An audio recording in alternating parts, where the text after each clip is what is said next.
The room felt calm, almost too calm, like the kind of place where nothing unexpected ever happens.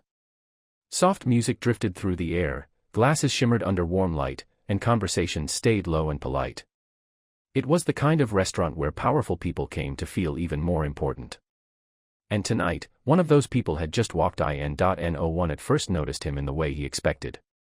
He was used to eyes turning, whispers forming, attention shifting. But here, everything remained steady. That alone irritated him slightly, though he didn't show it. He adjusted his cufflinks and walked with quiet authority to his table, his presence still carrying that invisible weight of money and influence. She noticed him, though not because of his status. Not because of his suit.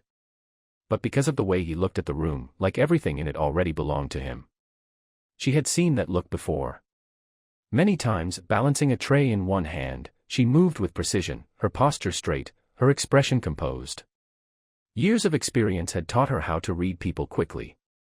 And within seconds, she understood exactly what kind of customer he would be: demanding, dismissive. Unaware, still, she approached the table like she always did, with professionalism that never wavered. "Good evening," she said gently, placing a menu in front of him. He barely acknowledged her. His eyes flicked toward her for less than a second before returning to his phone. It wasn't unusual. She had learned not to take it personally. But even small gestures reveal a lot about someone. He ordered without looking at her, his voice flat, his tone impatient. She noted everything carefully, her attention sharp despite his indifference.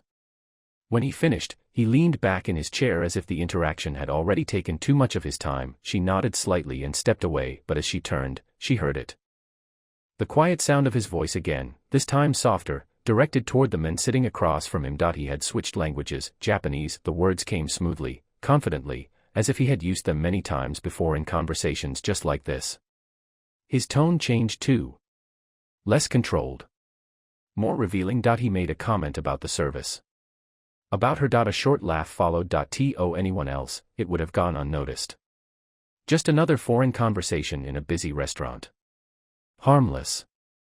Invisible, but not to her. Her steps didn't falter, but her grip tightened slightly around the tray. Every word reached her clearly. Not broken. Not guessed. Understood. She didn't react, not outwardly, because reacting was something she had trained herself not to do. Instead, she continued walking, placed the tray down at the service station, and took a slow breath. Her face remained calm, but something behind her eyes had shifted. It wasn't anger exactly. It was something quieter. Deeper. A realization. Back at the table, he continued speaking, completely unaware. His confidence grew with every sentence, with every assumption that his words were safe. That no one around him could challenge him. That the role she played defined who she was. His associate listened, occasionally nodding, occasionally smiling, but even he seemed slightly uncomfortable. There was a line being crossed, subtle, but present. Still, no one stopped him. No one ever did. Across the room, she picked up the order, checked it once, then twice. Her movements were steady, almost mechanical, but her mind was focused in a way it hadn't been before. Moments later, she returned to the table. The plates were placed perfectly. The timing, flawless. Every detail exactly as expected in a place like this. He didn't thank her. Didn't look at her. Didn't see her. But this time, she saw him clearly, not as a customer, not as a wealthy man, but as someone who had just revealed far more about himself than he realized. She stepped back slightly, her hands resting calmly in front of her. For a brief moment, her eyes lingered on him, not with resentment, but with something far more controlled, understanding, and then she turned to leave. Behind her, his voice continued again in Japanese, softer now, more casual, as if the moment had already passed, but for her, it hadn't even begun yet.